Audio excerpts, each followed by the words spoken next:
Waiting around for Jon Jones for a whole year, over a year. Career on hold. Despite the fact that he told everyone, look, this guy ain't going to fight me. He's going to retire before he'll fight me. So you might as well just give me the title now. But unfortunately, the UFC, they wanted to believe that their GOAT was the man that they bigged him up to be. And they were wrong. And after working his whole life to become UFC heavyweight champion, this was the way it was announced. Jon Jones called us last night and retired. Jon Jones is officially retired.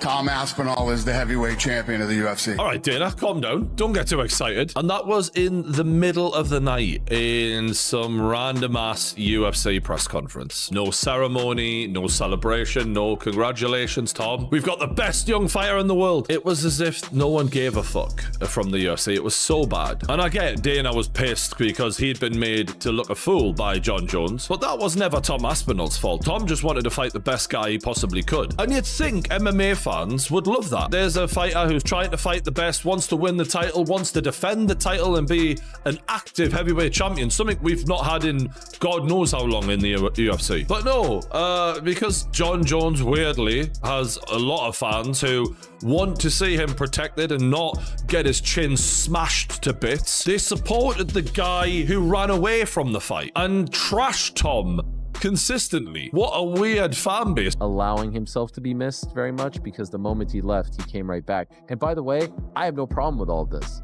We never had a problem with any of this. It was the fact that he was holding up the division, holding up the belt. Everyone said, please stick around. Stick around as long as you want. Just give up the title so other people can realize their dreams. Fun fights, one-off fights, legacy fights, super fights, all day. You're bigger than the title. Jon Jones is bigger than the UFC heavyweight title. He's bigger than any title. There's only a couple of guys who are bigger than the title. Jon being one. If Tom would have beaten Jon, the fact that he beat Jon would be bigger than him becoming UFC heavyweight champion. Situation. Looked like Curtis Blaze came to beat Tom Aspinall up that night. Tom throws a kick and magically gets hurt. I would expect a fighter to at least attempt to stand back up or at least limp. And with Tom, he was just completely just out of the fight. And his last situation was Cyril Gane. He gets poked in the eye. Normally you see fighters that are doing this number, trying to get the doctor to look at it. And actually, initially the doctor's just like, he seems fine. Tom's like, no, I can't see. The guy wasn't trying to see. Yeah. The guy didn't want to see. The eye that he was covering appeared to be the eye that actually didn't get penetrated. One eye finger goes all the way underneath the eyelid. The other eye, it was on top of the eyelid. And he ends up grabbing the eye where the finger was on top of the eyelid. I don't even think Tom really knew which eye was supposed to be more compromised. He just knew that he had been fouled and it was his way out. So that alone shows me a little bit what's behind the facade of this whole Tom Aspinall character. Suddenly, Jon Jones didn't look like a confident champion anymore. He looked like a man taking cheap shots at someone who was literally fighting for his career. And when Tom Aspinall realized people were still calling him weak, even after medical reports proved the severity of his injury, something inside him finally broke. The quiet, polite exterior disappeared. Tom Aspinall finally spoke up. And he didn't do it with jokes or petty insults. He came forward with raw honesty, frustration, and the voice of a man who's been swallowing disrespect for far too long, that he made it clear he's exhausted. Exhausted from strangers questioning his toughness, exhausted from critics saying what he should have done while he was seeing double. Exhausted from fighters acting like they pushed through nerve damage and vision problems when they've never experienced anything like that. And most of all, exhausted from Jon Jones pretending to be the king of a division he refuses to defend. For the first time in his UFC career, Tom Aspinall dropped every filter. He said everything fans have been shouting for months. That Jon disappeared for an entire year instead of accepting the fight. That Jon only talks when he knows there's no contract in front of him. That Jon is bold on Twitter, but silent when negotiations start. That Jon only became loud once Tom was hurt. The safest moment for him to throw stones at IT was brutal honesty. And painfully accurate. The irony is impossible to ignore. Jon Jones calling someone else weak when he avoided the biggest fight of his life. Jon mocking another fighter's injury when his own career has been plagued by physical breakdowns. Jon claiming Tom should have fought through severe damage when Jon himself hasn't tested himself against real modern heavyweights, except for one quick win. But Tom Aspinall isn't holding any of this in anymore. when he finally spoke, he didn't sound broken. He sounded dangerous. Willingness to meet the man everyone wanted to see him fight. While Tom stayed active, taking risks, stepping in on short notice, doing everything a champion is supposed to do, Jon stayed in the background, offering excuse after excuse. And when he finally returned, he did it by spinning the story and attacking the fighter who held the division together in his absence. Tom heard every insult, every accusation that he quit, every cheap shot at his heart and toughness. Fans joined in, echoing the criticism, ignoring the fact that Tom has always been one of the UFC's most dependable, committed fighters, someone who never walked away from a challenge. But everything changed once Tom released the details of his injury.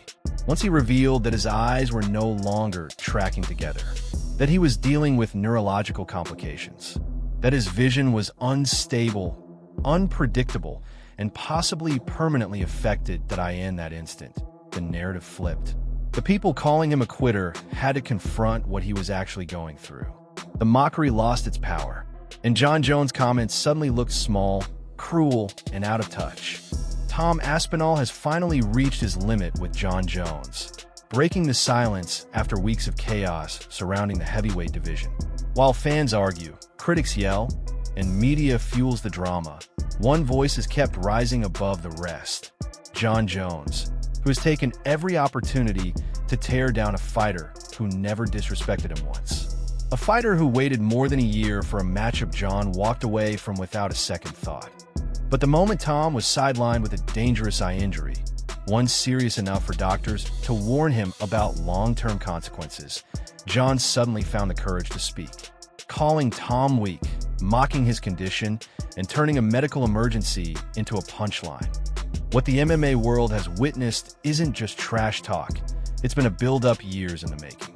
Because this feud didn't begin with a single eye poke.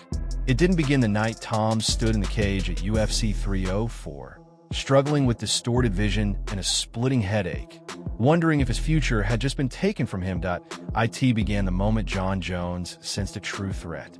The moment Tom Aspinall entered the division with lightning-fast hands, frightening power, and a quiet confidence that unsettled Jon long before he admitted it.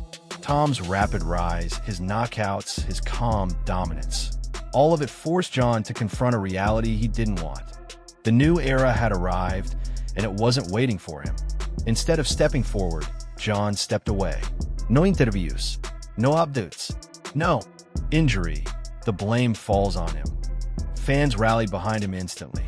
Tom wasn't just defending himself anymore.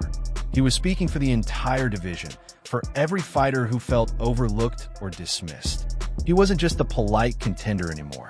He became the voice of the heavyweight class. And Jon Jones' reaction? Silence. The same silence that appears whenever real questions are asked. The same silence that showed up every time Tom called him out. Because Jon Jones knows the truth. Tom Aspinall isn't the nice guy anymore. He's become something else entirely.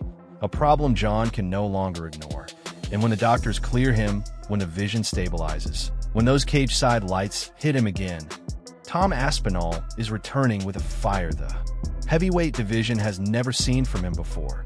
The moment he stopped being the quiet gentleman was the moment the entire division changed. He exposed the truth. Jon Jones had a full year to fight him. Jon Jones ignored every call-out. Jon Jones hid behind negotiations. Jon Jones avoided the only fight that mattered. And Tom stated the truth that detonated online. If Jon really thought I quit, he would have signed a contract when he had the chance. That single line flipped the entire conversation, because it was undeniable that if Jon believed Tom was easy work, he would have taken the fight immediately. If Jon believed Tom lacked heart, he wouldn't have waited until Tom was injured to start mocking him. Then Tom backed his words with medical scans proving the severity of the injury, the nerve disruption, the tracking issues, the potential long-term vision risk. Overnight, the narrative flipped. Analysts, coaches, fighters, fans, everyone realized how wrong the mockery had been. And Tom didn't stop with Jon. He addressed Dana White directly. He spoke about how dismissing the injury as a choice wasn't just unfair, it was disrespectful. He reminded everyone that he stepped in on short notice, saved events, carried cards, and kept the division alive when Jon Jones disappeared. Yet the moment he was hurt, he was treated like an inconvenience. For the first time ever,